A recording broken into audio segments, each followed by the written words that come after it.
Bismillahirrahmanirrahim. Assalamualaikum and hello everyone. So today we are from group 3 and we will be present our topic, which is the regulatory framework on halal slaughtering. Our group members is me, Amir Hazman bin Muhammad Arifin, Izul Hakim bin Ilyas, Muhammad Anas bin Mak Razi, Muhammad Aman Syafiq bin Muhammad Soleh, and Muhammad Zulhaizam bin Muhammad Khalid. In the current contemporary world, especially in Malaysia, the halal industry has seen a rapid growth recently from time to time, and it is also no longer merely associated with a religious symbol, which is predicted by 2030. The worldwide population of prosperous Muslim is forecast to reach 29%, leading to considerable expansion in the halal market. Undoubtedly, the growing Muslim population also will drive up demand for halal meat and goods in worldwide markets. As a Muslim, eating or consuming halal is a compulsory part of the Muslim belief and faith, in line with the halal meaning, which is permissible, lawful, allowed, and acceptable according to Sharia. It becomes fundamental for Muslims to follow it. Upon the Islamic dietary laws and regulations, it is one way to approach halal and halal meat, making sure that all aspects of meat production, processing, and consumption comply with Islamic principles found in the Sharia or Islamic law. In Malaysia, acts, laws, and regulations need to be followed to make sure the meat is halal from the receiving of the animals, processing until the end of the chain.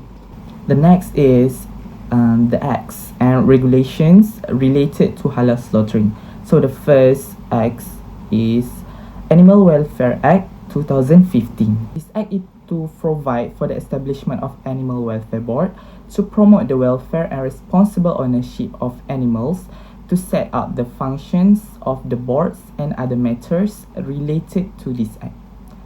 And in part 5, cruelty to animals, in section 29, which is a cruelty offences in subsection 1A, which is any person who cruelly beats, kicks, tortures, overloads, or terrifies any animals, or in D, which is being the owner of any animal or person in charge of any animal in confinement fails or neglects to provide such animal with sufficient food, drink, or shelter, which commits an offence, and shall, on conviction, be liable to a fine not less than 20,000 ringgit or imprisonment for a term not more than 3 years, or both.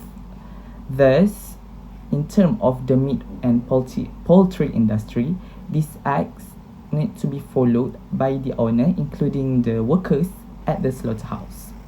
That's all for me. I will pass to the next presenter. I will continue our presentation with the second act, which is Animals Act 1953, revised 2006.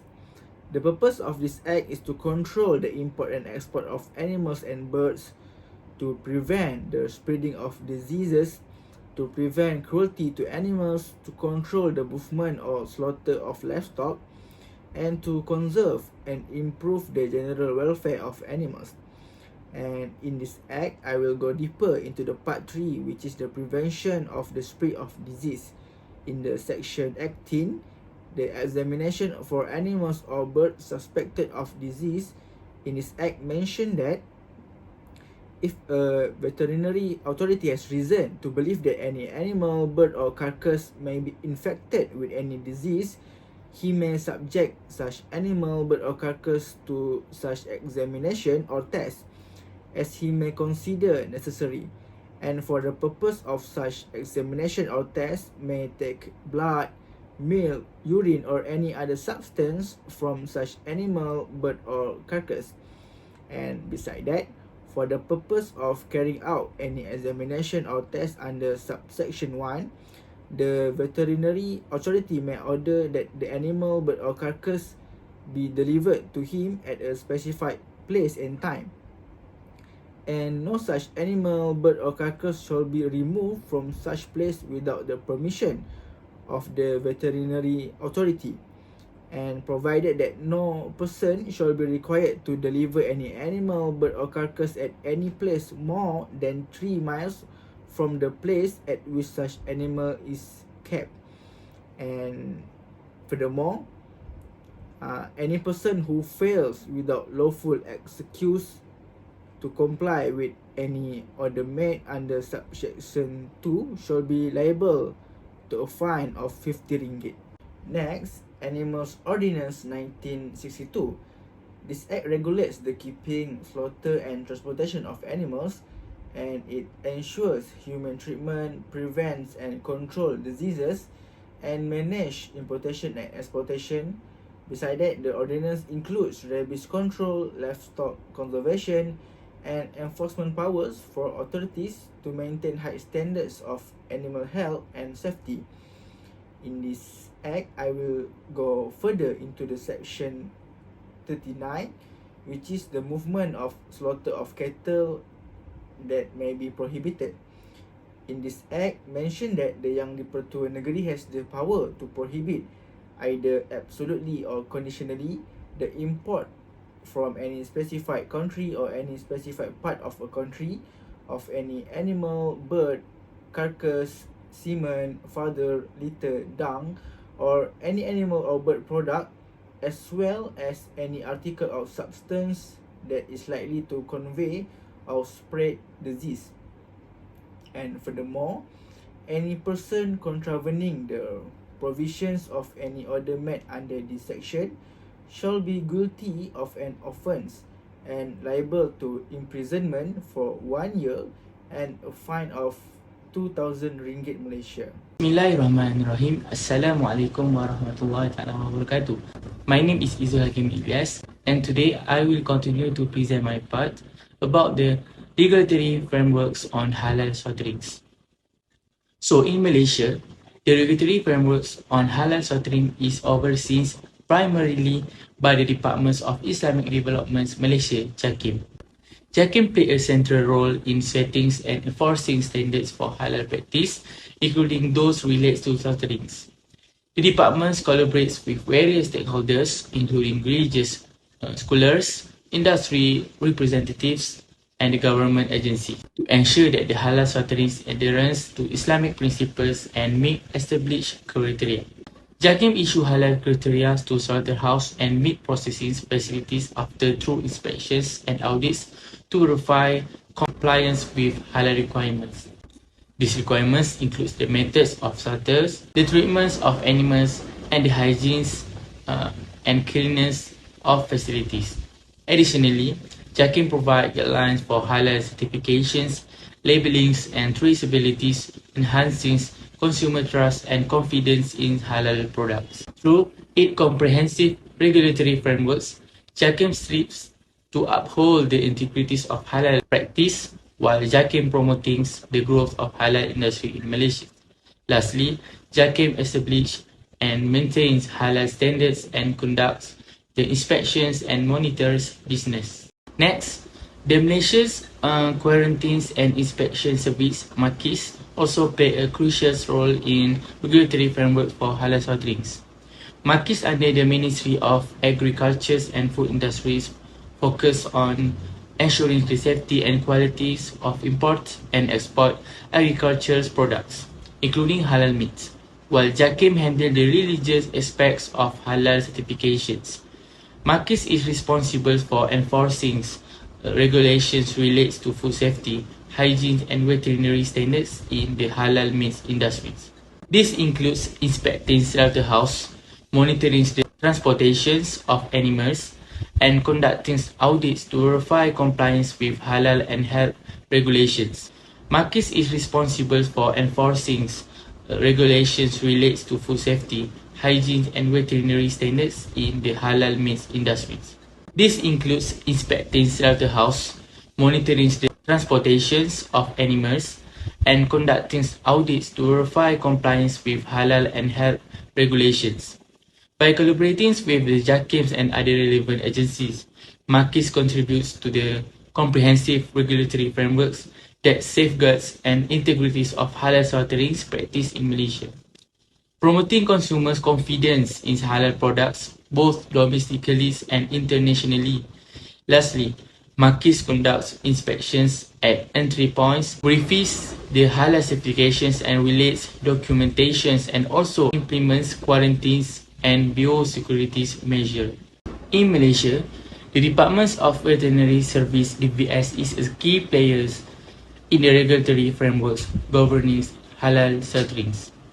DVS focus on ensuring the health and welfare of animals throughout the slaughtering process.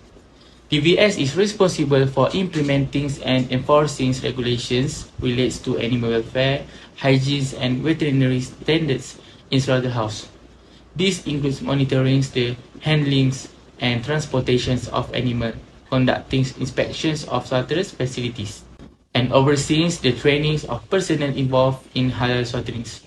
By collaborating with JAKIMS and other relevant agencies, DVS contributes to the comprehensive regulatory frameworks that ensure the integrities halal practice while upholding standards of animal welfare and safety. These collaborative efforts help to maintain consumer confidence in halal products and support the growth of the halal industry in Malaysia. Lastly, DVS monitors and ensures the health and the well-being of animals, implements measures to control and prevent the spread of animal disease, and also regulates and inspect slaughterhouse. Iaitu Peraturan 19/1 yang menyatakan bahawa semua spesies haiwan dan unggas lain hendaklah tidak dibenarkan dipelihara di ladang babi. Ladang terbabi berdaftar dengan DVS tetapi tidak mempunyai lesen untuk beroperasi kerana tidak mematuhi peraturan di bawah pelesenan yang menetapkan semua ladang babi perlu menaik taraf kepada sistem kandang tertutup dan zero discharge, iaitu tiada sisa kumbahan terlepas ke parit awam. Bagi memastikan perkara terbabi tidak berulang, DVS berkata semua ladang babi akan diperiksa bagi memastikan tiada spesies haiwan dan unggas diternak secara komersial di semua ladang berkenaan. Bismillahirrahmanirrahim. My name is Muhammad Zulhazam Mimawah Halil. So I will continue my part this issue about halal slaughtering. The first issue will be discussed is the issue of animal not bleeding. As we know, the condition for the slaughter of halal animals is to cut off the artery, trachea and jugular veins.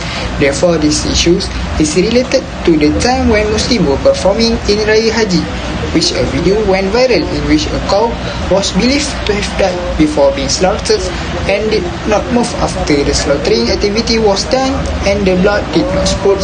Besides that, it was also seen that the animal's tongue was sticking out before it was slaughtered, while the rope ties around its neck seemed to be tangled. Because the animal died before being slaughtered, according to Prof. Madya Dr. Muhammad Izzah Arif Muhammad Kashim, who is an expert in the fields of jurisprudence on food fatwa, said the animal that die and do not have time to be slaughtered are forbidden to be eaten and used as carcass. There is also another issue in Chowkit and Klang supermarket where they slaughter chickens without breaking the halkum and marik veins. Therefore, it makes the meat a carcass and cannot be eaten. So, the requirement will be related into issue RMPPSM 2022-32A5 and Clausa 1874E. In addition, these two issues are related to MPPSM 2022 in Clausa 1874E and 32A5, which explain that the slaughter animals must have their arteries, trachea and jugular veins must be cut, and in Clausa 32, which can be subject to non-conformative reference if processing animals that are not perfectly slaughtered or not killed perfectly and can be categorized as serious Sharia. Next, the second issue is dirty unlicensed. As we know, premise that do not get a business license are due to not taking good care of the environment in terms of cleanliness and hygiene. Therefore, it is related to the issue at the Jeras Chicken Slaughterhouse in Kuala Lumpur, where it was found that the slaughterhouse did not have a license and the environment was found to be dirty. For example, the slaughterhouse put the chicken on the dirty floor.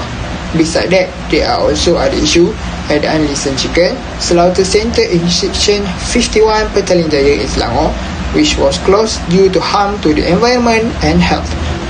Petaling Jaya City Council, which is MBPJ, Assistant Environmental Health Official Dava Kumar Krishnan, said illegal operation carried out in unsanitary conditions could cause pollution because slaughter carcass were placed on the floor. He also said the slaughterhouse was closed with immediate effect under the MBBJ Food Establishment Bylaw 2007, where a fine of Rm 1,000 was issued to operators for operating without a license and violating HAPs. Moreover, these two issues are related to MPPHM 2020, Clause 17A and 18(7)(b), which explains that the slaughterhouse must have a valid veterinary certification scheme or letter of certification from JPV, and it also explains that the premise must always be in a clean condition, nice and tidy at all times. Merta selepas pemeriksaan mendapati ia beroperasi dalam keadaan kotor dan tidak berlesen. Pemeriksaan dijalankan oleh Jabatan Kesihatan dan Alam Sekitar Dewan Bandaraya Kuala Lumpur pada Sabtu turut mendapati kesemua pekerja yang terdiri daripada warga asing itu didapati tiada suntikan typhoid serta tiada sijil pengendalian makanan. Jelasnya dalam kenyataan pengusaha juga didapati tidak mengambil berat aspek pematuhan kebersihan apabila ayam yang telah diproses diletakkan di atas lantai yang kotor. Pusat sembelihan itu juga didapati tidak mempunyai water treatment plant yang sesuai dan air digunakan untuk membersihkan ayam juga tidak diganti secara berkala. Assalamualaikum warahmatullahi taala wabarakatuh. My name is Muhammad Anas bin Marazi. So I will continuing to my part for the third issue, illegal meat cartel syndicate in Malaysia. At the end of 2020, Malaysia was shocked by the news of arrest of 1,500 tons of illegal meat cartel smuggling syndicate from 4 foreign countries, namely China, Ukraine, Brazil, and Argentina. The meat cartel syndicate has been exposed, and this criminal case has opened the eyes of various parties, as it is believed to have been established in Malaysia for many years. These criminal syndicates cover a wide range of issues, including the safety of imported meat, supply chain integrity, illegal slaughterhouses, and non-halal meat processing. According to media report, the cartel used proxy company to expedite the criminal activities.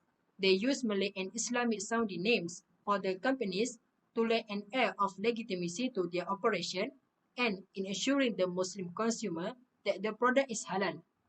A warehouse based in Senai, Johor is used as location for making fake halal labels and stamp to be stamped on meat boxes. The supply of imported meat is stored in a special storage place before repacking the meat.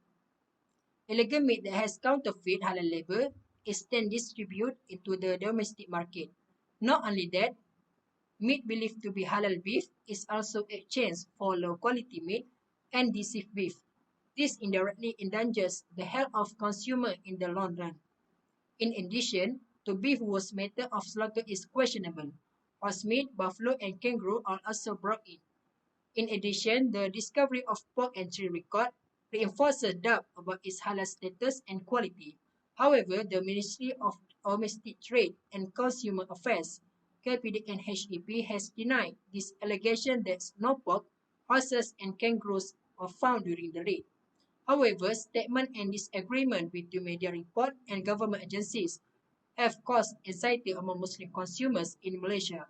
This has become the main focus when it's come to the halal status of meat product. The majority of the people in Malaysia are Muslim, so it's explained to why the halal status of meat product that have been enjoyed. Thus, for is definitely a hot issue.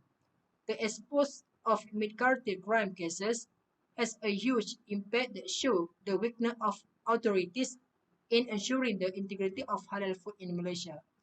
The investigation, which began at the end of November 2020, is still hotly debated. JAKIM and KPDN-HEP agencies are still monitoring and auditing the meat-based enterprises to prevent the spread of illegal meat from spreading.